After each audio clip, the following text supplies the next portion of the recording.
a Pan-Amazônia, que envolve 9 países, tem em torno de 8,3 milhões de quilômetros quadrados, sendo que o Brasil tem quase 58% do seu território fazendo parte da Amazônia. Isto equivale a mais de 5 milhões de quilômetros quadrados. Envolve todos os estados da região norte da Amazônia, parte do Mato Grosso e parte do Maranhão. E nessa região vive em torno de 28 milhões de pessoas, segundo o censo recente do Brasil. E essa população está exposta a toda doença que possa vir a ocorrer nessa região. E um dos laboratórios que foram criados para combater essas doenças foi o Instituto Evandro Chagas, que foi fruto de um convênio entre o governo do Brasil e o governo dos Estados Unidos para estabelecer um laboratório de vírus no Instituto. Quando a Rockefeller criou o laboratório, esse laboratório seria um laboratório de pequenas proporções para investigar o ciclo epidemiológico silvestre da febre amarela no início. E se pensava que alguns outros vírus poderiam ser isolados e caracterizados nessa região. Com o passar dos anos, vírus que seriam talvez centenas, e hoje se sabe que são milhares, dezenas de milhares, centenas de milhares, talvez milhões de vírus que convivem na floresta mediante essa biodiversidade sem igual que nós temos na Amazônia, que é constituída pela parte vegetal, pela parte animal. E nessa parte animal, nós temos os mosquitos, que são transmissores de doença, como malária, leishmaniose e muitas arboviroses, que é o que eu me especializei em termos profissionais, principalmente. Mas também temos, os hospedeiros são os vertebrados silvestres, principalmente roedores, os mamíferos, roedores, primatas, e aves, répteis e anfíbios. Esse conjunto é que permite a manutenção desses milhares de vírus na natureza. E temos vírus que não são transmitidos por artrópodes, mas são transmitidos pelas excretas e os roedores. Nós temos os arenavírus, os hantavírus, o vírus da raiva, que causam doença gravíssima em humanos. Bom, e como eu disse, de início se pensava que seria um número pequeno de vírus, hoje se sabe que são milhares. O Instituto já isolou mais de 20 mil amostras de vírus, de tipos diferentes, mais de 212 tipos diferentes, dos quais eu tive a honra de coordenar o isolamento e caracterização de mais de 100 desses vírus. E estão associados muitos com doença e alguns com epidemias, que nós vamos abordar. E como é que esses vírus se mantêm em natureza? Eles vivem num ciclo complexo, que eu vou tentar rapidamente mostrar para vocês como é que funciona. Nós temos o vírus ali na floresta, no lado esquerdo do vídeo, vocês têm o ciclo silvestre, em participam os animais silvestres e os mosquitos. Quando o homem vai desmatando, como o meu antecessor Federico mostrou, há a tendência de aproximação do ser humano com essas áreas de floresta conservada. Nessa área rural, ela pode, então, passar o vírus para essa área e depois chegar até a área urbana. E esse ciclo se mantiver. Se os vírus têm uma capacidade de se mutar, ele vai causar uma epidemia. E o tráfego aéreo, que, como está mostrado ali na figura abaixo, que serve para disseminar, como ocorreu com a influenza, como ocorreu com a Covid-19.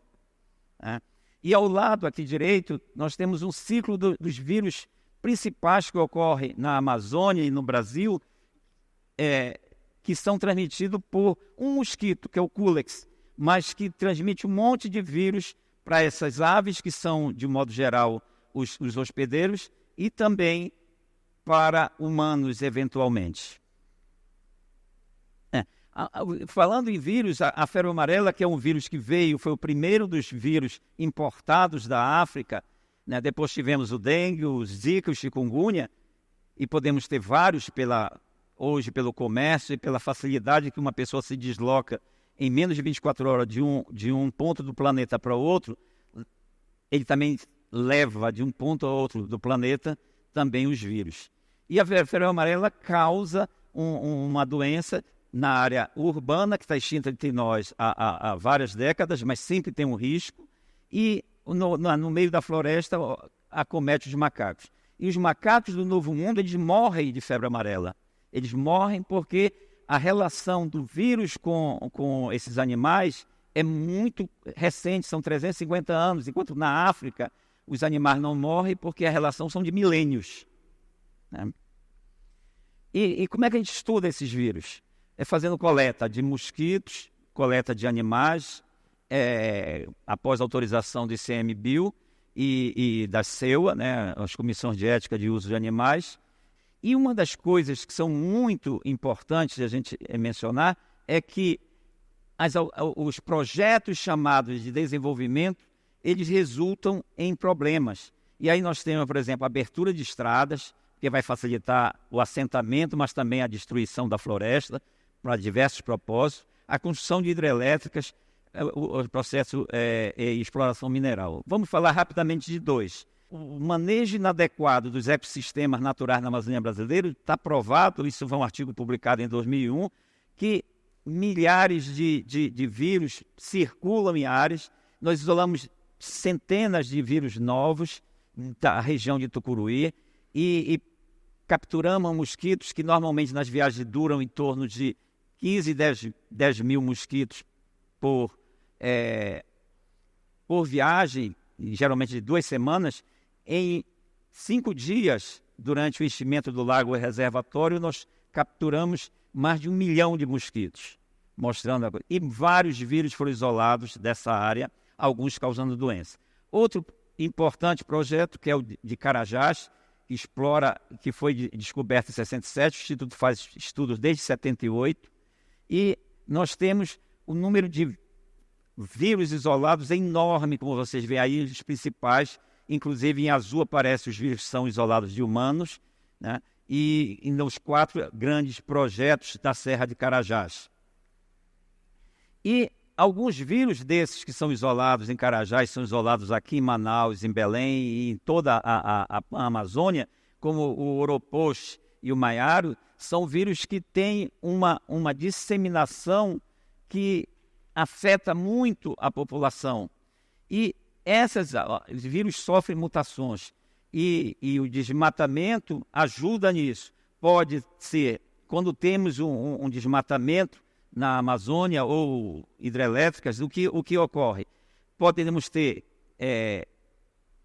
mutações que são favoráveis ao vírus ou desfavoráveis. Quando ocorre desfavorável, ele tende a desaparecer. E muitas das vezes esses vírus não são nem catalogados. Por quê? Porque esses vírus têm um ciclo muito focal, em que geralmente os roedores não se locomovem muito. E aí nós temos um problema. Já quando é favorável, o vírus tende ao que ocorreu com o Oropouche e com o Maiaro, que é de tendência de se urbanizar, se adaptar a um outro vetor e a se adaptar ao homem como hospedeiro de transmissão. E aí nós temos as epidemias, né? E podemos ter a pandemia. O Zika é um exemplo. Todo o processo que nós tivemos para tentar identificar como foi que ele chegou, e existia hipótese, os antivacinas diziam que eram vacinas vencidas que tinham dado à população, outros diziam que era um problema de inseticida que haviam trocados, e na verdade era o Zika, e nós pudemos provar isso rapidamente quando houve uma coisa. Nós vivemos num mundo cercado de vírus. Aqui nós temos uma distribuição dos vírus isolados pelo Instituto Evandro Chagas, desde 1954, quando foi fundado, até 2022, e vocês veem a maioria no Pará, porque os projetos de exploração, de derrubada maior no Pará. Não quer dizer que aqui não tenhamos, nós temos, mas o que é que nós precisamos? É estar atento para essa possibilidade.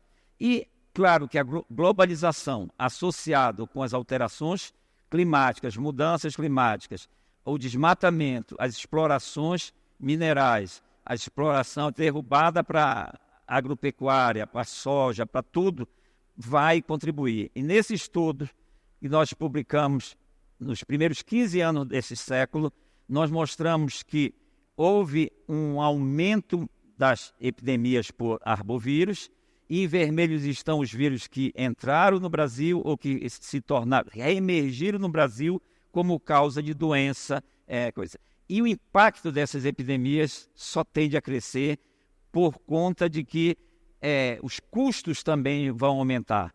E nós precisamos ter um controle maior sobre as derrubadas, sobre as queimadas, sobre os projetos mega a serem implantados na Amazônia, para nós não incorrermos em novos vírus com capacidade pandêmica para todo o mundo. Era isso. Muito obrigado.